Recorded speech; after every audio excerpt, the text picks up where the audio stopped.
Welcome to Suman TV. ఇక అబ్రాడ్‌లో settle అవ్వాలనుకునే వాళ్ళకి, అదేవిధంగా చదువుకోవాలనుకునే వాళ్ళకి అక్కడ ఉద్యోగ అవకాశాలు ఎలా ఉంటాయి? మెయిన్‌గా కెనడా ఇప్పుడు ఒక మంచి అవకాశంగా కనిపిస్తోంది అందరిలోనూ. సో, దానికి సంబంధించి చాలా మందికి చాలా డౌట్స్ ఉన్నాయి. అసలు పీఆర్ అంటే ఏంటి? దానికి ఎలిజిబిలిటీ ఏంటి? ఎలా సాధించాలి? అక్కడ ఉద్యోగ అవకాశాలు ఎలా ఉంటాయి? వీటన్నిటి గురించి మనతో డిస్కస్ చేసేందుకు ఇవాళ మనతో ఉన్నారు Excel immigration services senior advisor Akhil garu. వారితో మాట్లాడి మన డౌట్స్ అన్నీ క్లారిఫై చేసుకుందాం. నమస్తే అండి. నమస్తే మేడం. ముందుగా పిఆర్ నుండి స్టార్ట్ చేద్దాం. అసలు పిఆర్ అంటే ఏంటి? దాని క్రైటీరియా ఎలా ఉంటుంది ఎలిజిబిలిటీకి? పిఆర్ అంటే పర్మనెంట్ రెసిడెన్సీ వీసా. ఏది అంటే మనం ఇప్పుడు ఏ కంట్రీలో అయితే మనం ఉన్నామో ఆ సిటిజన్‌షిప్ అనేది వదిలేసుకొని అక్కడి సిటిజన్‌షిప్ తీసుకోవడానికి పిఆర్ ఇస్తారు. సో, ఇప్పుడున్న మేజర్ ఆప్షన్స్‌లో కెనడా మీకు పర్మనెంట్ రెసిడెన్సీని ఆప్షన్ అనేది ఇస్తుంది. అది ఎలా ఉంటుందంటే మీకు 5 ఇయర్స్ పిఆర్ ఇస్తుంది. ఓకే. 5 ఇయర్స్‌లో 3 ఇయర్స్ అంటే 1095 డేస్ మీరు అక్కడ స్టే చేస్తే ఫిజికల్‌గా మీకు సిటిజన్‌షిప్ అనేది వస్తుంది. సో, ఆ సిటిజన్‌షిప్ మీరు యూజ్ చేస్తున్నట్టయితే దానితో మీరు 94 కంట్రీస్ వరకు ట్రావెల్ చేయొచ్చు. దానిలో యూఎస్ఏ కూడా ఒక కంట్రీ ఉంది.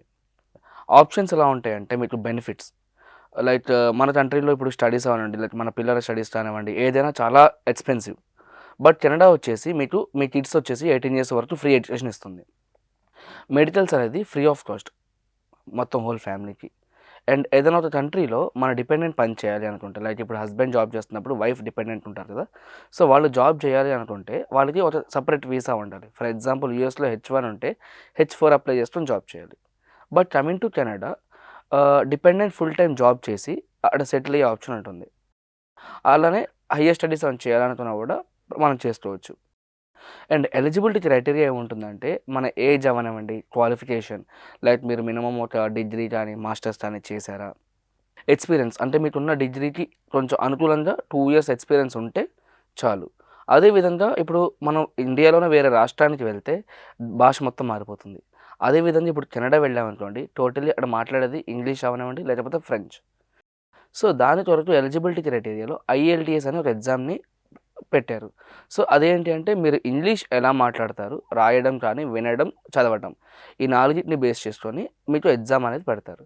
సో, అదొక ఎలిజిబిలిటీ క్రైటీరియాలో ఒక పార్ట్ అనమాట. సో, ఇవన్నీ యాడ్ చేసుకుంటే మనకి 67 పాయింట్స్ రావాలి. సో, ఆ 67 పాయింట్స్ వస్తే మీకు ప్రాసెస్ అనేది స్టార్ట్ చేయడం జరుగుతుంది. ఇలా స్టార్ట్ చేసిన తర్వాత మనకి కంప్లీట్ అవ్వడానికి మినిమమ్ 1 ఇయర్ పడుతుందండి.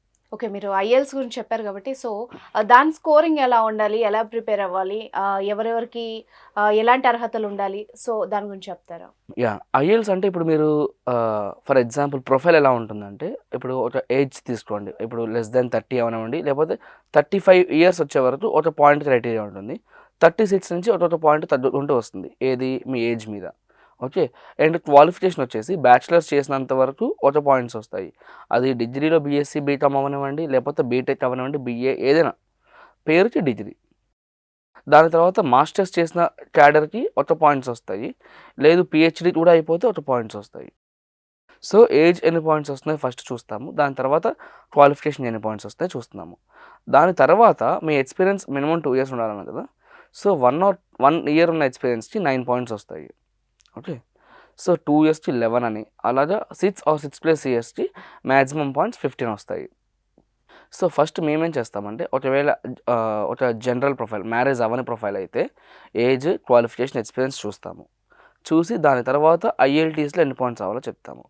అది ఎలా ఉంటాయంటే పాయింట్స్ బేస్ సిస్టమ్ ఉంటుంది. బ్యాండ్ అంటారు. 6 బ్యాండ్, 7 బ్యాండ్ అలా అంటారు. సిఎల్‌బి లెవెల్ 8, 9 ఓకే. సో, మనకి లిజనింగ్ అని ఉంటుంది.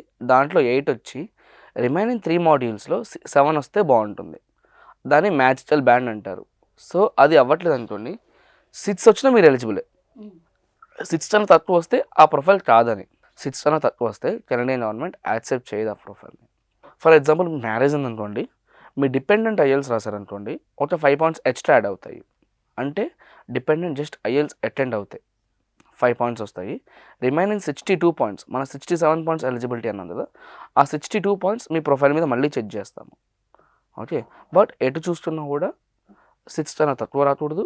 8,777 వస్తే బాగుంటుంది. అండ్ ఇంకొకటి ఏంటంటే ఐఎల్స్‌లో 2 రకాలు ఉంటాయండి. హ్మ్. హైయర్ స్టడీస్‌కి ఎవరైనా వెళ్తారు కదా, ఇప్పుడు ఇండియాలో బ్యాచిలర్స్ కంప్లీట్ చేసి అక్కడ మాస్టర్స్ చేయాలనుకున్న వాళ్ళు, వాళ్ళకొచ్చేసి అకాడమిక్స్ అని ఉంటుంది. అండ్ ఇప్పుడు ఎవరైతే సెటిల్మెంట్‌కి ఈ పీఆర్ అప్లై చేసుకుంటున్నారో వాళ్ళకి జనరల్స్ అని ఉంటుంది. సో కెనడా పిఆర్ ఎవరైతే చూసుకుంటున్నారో వాళ్ళకి ఐఎల్టీఎస్ జనరల్స్ రాస్తే బాగుంటుంది. తర్వాత మన మన హెచ్ఎల్ఆ నుంచి ట్రైనింగ్ పార్ట్ అనేది హెల్ప్ చేస్తాం. ఓకే, సో ఒక ఎక్స్పర్టైజ్ ట్రైనర్ని పెట్టుకొని 1 మంత్ ఫుల్ ఫ్లెడ్జ్ ట్రైనింగ్ అనేది మనం ఇస్తాము. ఓకే, ఆ ట్రైనింగ్ అయిపోయిన తర్వాత సపోర్ట్ కావాలి అనుకుంటే 1 or 2 months ఎక్స్ట్రా ఇస్తాము. ఎందుకంటే ఈసీఏ ప్రాసెస్ అని ఫస్ట్ స్టెప్లో మనం చేయాల్సి ఉంటుంది. సో దానికి 3 months టైం పడుతుంది. ఈ 3 monthsలో ఐఎల్టీఎస్ అని ప్రిపేర్ అయ్యి రాయడం జరుగుతుంది. సో మన సైడ్ నుంచి మాక్ ఎగ్జామ్స్ ఒక 2-3 సార్లు పెట్టి స్టూడెంట్ ఎంతవరకు ఇవ్వగలుగుతున్నారు చూసి వాళ్ళ పర్ఫార్మెన్స్ని బట్టి మేము రికమెండ్ చేస్తాము ఎగ్జామ్ ఎప్పుడు రాయాల్సి ఉంటుంది అనేది. సో ఈ విధంగా స్టూడెంట్కి మంచి స్కోర్ వచ్చేలాగా మేము హెల్ప్ చేస్తాము. ఓకే, అక్కడ జాబ్ అవకాశాలు ఎలా ఉంటాయి అంటే ఏం చెప్తారు? యా, ఇప్పుడు రీసెంట్గా జరిగిన సర్వే చూస్తున్నట్టయితే వచ్చే 10 ఏళ్లలో కొన్ని వేల మంది, లక్షల మంది రిటైర్మెంట్ ఏజ్కి దగ్గరలో ఉన్నారు కెనడాలో. ఓకే, అండ్ యంగ్స్టర్స్ అసలుకే లేరు. అట్ ద సేమ్ టైం ఏంటి అంటే మ్యాన్ పవర్ మొత్తం తగ్గిపోతుంది. ఇప్పుడు ఏంటంటే ఎవరైనా సరే మనిషి ఒక ఏజ్ వరకే పని చేయగలుగుతారు కదా. సో అందుకని ఎన్నో ఆపర్చునిటీస్ అనేవి వెయిట్ చేస్తున్నాయి కాబట్టి ఇప్పుడు ఇన్ని బెనిఫిట్స్ అనేవి గవర్నమెంట్ ఇస్తుంది. మీరు ప్రపంచం మొత్తం ఎక్కడ చూసినా కానీ ఫ్రీ ఎడ్యుకేషన్ ఏ కంట్రీ కిడ్స్కి ఇవ్వట్లేదు. 18 years వచ్చే వరకు అంటే మీరు మినిమం +2 వరకు అయిపోతుంది దాదాపు, right? And total medical benefits free of cost. ఇప్పుడు యూఎస్లో చూసినట్టయితే ఇప్పుడు మీకు ఇందా చెప్పాను, డిపెండెంట్ ఫుల్ టైం జాబ్ చేయాలంటే సపరేట్ వీసా ఉండాలి అని చెప్పేసి, రైట్? అండ్ రీసెంట్గా జరిగిన న్యూస్ కూడా మీకు తెలిసినట్టు ఉంటుంది కదా, లైక్ ఎంతోమంది లే ఆఫ్ అవుతుంది యూఎస్లో, జాబ్స్ లేవు అని చెప్పేసి. సో వాళ్ళందరి నెక్స్ట్ ఆప్షన్ కెనడానే పెట్టుకున్నారు. సో ఫ్లో పెరిగే ముందు మనం కెనడా అప్లై చేస్తున్నట్టయితే మీరు ఇండియాలో సంపాదించే దానికన్నా 4-5 times ఎక్స్ట్రా సంపాదించుకోవడానికి ఆపర్చునిటీ ఉంటుంది. మీకు ఇప్పుడు పిఆర్ ప్రాసెస్ చేస్తున్నప్పుడు 2 విధాలుగా పిక్ అవుతుంటాయి ఇన్విటేషన్స్. ఓకే, సో ఇప్పుడు మీకు ఒక జాబ్ ఏదైతే ఉందో ఆ జాబ్ని బేస్ చేసుకొని పిక్ అవ్వడం ఉంటుంది. అది అవ్వట్లేదు అనుకోండి, ఐఎల్టీఎస్ మీకు మంచి స్కోర్ వస్తే దాన్ని బేస్ చేసుకొని ఏంటి అంటే సిఆర్ఎస్ స్కోర్ అని ఉంటుంది, కాంప్రహెన్సివ్ ర్యాంకింగ్ సిస్టమ్. టోటల్ 1200 pointsకి ఆ స్కోరింగ్ ఉంటుంది. దాంట్లో 600 points ఏమో మీ ప్రొఫైల్ మీద, ఏది ఇందా 67 points చెప్పాను కదా, అది కన్వర్ట్ చేస్తారు. ఓకే, అది కాకుండా రిమైనింగ్ 1200 points మీకు ఏదైనా ప్రోవిన్స్ నుంచి ఇన్విటేషన్ వచ్చినప్పుడు మీకు ఇన్విటేషన్ అనేది రావడం జరుగుతుంది. సో ఈ విధంగా మనం ఏం చేస్తామంటే రెజ్యూమ్ మార్కెటింగ్ సర్వీసెస్ చేసి ఓవర్ ద గ్లోబ్ కెనడా మొత్తం హెల్ప్ చేస్తాము. మీరు పిఎన్పి అని చెప్పారు కదా, అసలు అంటే ఏంటి? అదేవిధంగా ఈ ఎఫ్ఎస్డబ్ల్యూకి దానికి ఉన్న డిఫరెన్సెస్ ఏంటి? ఎఫ్ఎస్డబ్ల్యూ అండ్ పిఎన్పి అంటే, ఇప్పుడు ఎఫ్ఎస్డబ్ల్యూ అంటే ఫెడరల్ స్కిల్డ్ వర్కర్. ఓకే, ఇది ఏంటి అంటే కెనడా మొత్తంలో మీరు ఎక్కడైనా ల్యాండ్ అవ్వచ్చు, వచ్చే బెనిఫిట్స్ అవి కామన్గా ఉంటాయి. ఓకే, ఎక్కడైనా ల్యాండ్ అవ్వచ్చు, ఏదైనా చేసుకోవచ్చు, మీరు బిజినెస్ పెట్టుకోండి, లేకపోతే జాబ్ అయినా చేసుకోవచ్చు, హైయర్ స్టడీస్. ఓకే, లేదు పిఎన్పి అంటారా, ఒక పర్టికులర్ స్టేట్ నుంచి, మనం ఇండియాలో స్టేట్స్ అంటాం కదా, వాళ్ళు ప్రోవిన్స్ అంటారు. ఓకే, ఏదైనా పర్టికులర్ ప్రోవిన్స్ నుంచి మీకు ఇన్విటేషన్ అనేది రావడం జరుగుతుంది. ఓకే, ఎలా ఉంటుందంటే every state has its own eligibility criteria. Fine, ఇప్పుడు మీరు ఒక జాబ్ చేస్తున్నారు, ఆ జాబ్ అనేది పలానా స్టేట్లో డిమాండ్ ఉంది ఆ టైంకి.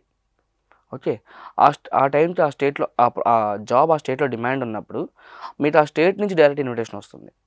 సో మీకు అలా ఇన్విటేషన్ వచ్చినప్పుడు ఇనిషియల్ 2 years మీరు ఆ స్టేట్లో సర్వైవ్ అవ్వడం జరుగుతుంది. వచ్చే బెనిఫిట్స్ అవనండి లేకపోతే మీకు ఉన్నవన్నీ సేమే ఉంటాయి, బట్ మీరు ఆ స్టేట్లో ఇనిషియల్ 2 years సర్వైవ్ అవుతారు. అయిన తర్వాత later on you can move anywhere in Canada. Okay, ఈ విధంగా పిఎన్పి మీకు హెల్ప్ అవుతుంది. ఈ పిఎన్పి మనం ఎప్పుడు వాడతాము అంటే, ఫర్ ఎగ్జాంపుల్ మీ అప్లికేషన్ ఎక్స్ప్రెస్ ఎంట్రీ పూల్లో లాంచ్ చేసాము. లాంచ్ చేసిన తర్వాత ప్రతి 15 daysకి డ్రాస్ పిక్ అవుతూ ఉంటాయి. మన అప్లికేషన్ వ్యాలిడిటీ 1 year మాత్రమే ఉంటుంది. ప్రస్తుతానికి over the globe approximately 2 lakhs పైన ఉన్నాయి అప్లికేషన్స్. సో ప్యారలల్గా ఇన్ మిడిల్ మనకి ఎప్పుడైనా అప్లికేషన్స్ ఏదైనా డ్రాస్ ఓపెన్ అయినప్పుడు కానీ, లేకపోతే ఏదైనా ప్రోవిన్స్ నుంచి ఇన్విటేషన్ వచ్చినప్పుడు కానీ మీకు ఆ స్టేట్కి అప్లై చేస్తాం అప్లికేషన్, లైక్ లాంచ్ చేయడం జరుగుతుంది.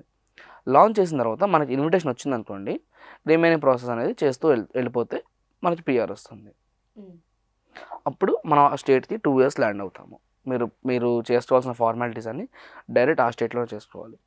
ఓకే, ఇంకా మీ బ్రాంచెస్ గురించి అదేవిధంగా సక్సెస్ స్టోరీస్ గురించి చెప్తారా?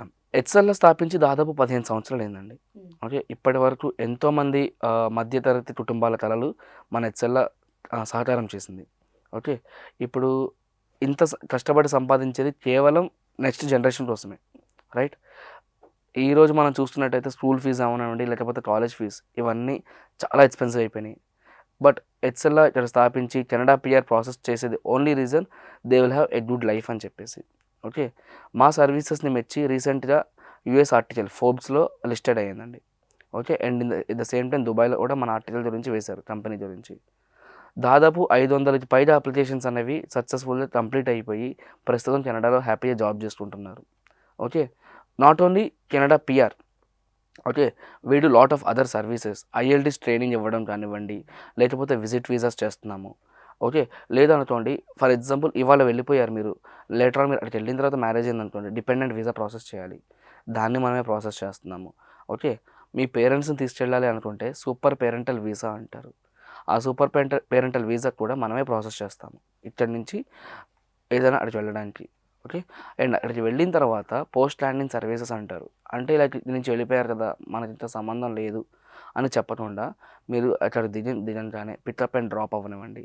మీకు కరెన్సీ కానీ లేకపోతే ఏదైనా హెల్ప్ కావాలి అన్నా ఓకే. మన వాళ్ళే చేస్తున్నారు. మనకి టొరంటోలో ఒక బ్రాంచ్ పెట్టి ఏం చేస్తున్నామంటే as per the Canadian standards ఒక రెజ్యూమే ప్రిపేర్ చేస్తాము. ఓకే. ఆ రెజ్యూమేని ప్రతి ఒక్క కంపెనీకి మనం ఇంటర్వ్యూస్‌కి పంపిస్తాము. విచ్ లైక్ మీ గ్యాప్ అనేది క్లియర్ చేయడం. The gap between you and employer. ఆ బ్రిడ్జ్ గ్యాప్ ఏదైతే ఉందో అది క్లియర్ చేసి మీరు ఇండియాలో ఉన్న రోజే పీఆర్ వచ్చిన తర్వాత మీరు వెళ్ళడానికి హెల్ప్ చేస్తాము. పీఆర్ వచ్చిన తర్వాత మనం వెళ్ళడానికి 6 మంత్స్ టైం పడుతుందండి. ఓకే. సో, ఈ 6 మంత్స్‌లో జాబ్ అసిస్టెన్స్ అనేది మనం హెల్ప్ చేయడం జరుగుతుంది. ఓకే. అక్కడికి వెళ్ళిన తర్వాత కానీ మీకేమైనా హెల్ప్ కావాలన్నా లేదా ఇప్పుడు కెనడా నుంచి మీరు యూఎస్ వెళ్ళొచ్చు అన్నారు కదా! అటువంటి సపోర్ట్ అయినా మన వాళ్ళు ఇస్తారు. Okay. And still without any marketing and all. Okay. Only through the success of other clients వాళ్ళ నోటి ద్వారానే జరుగుతుంది మార్కెటింగ్ ఇంకా. ఎక్సెల్ రన్ అవుతుందండి.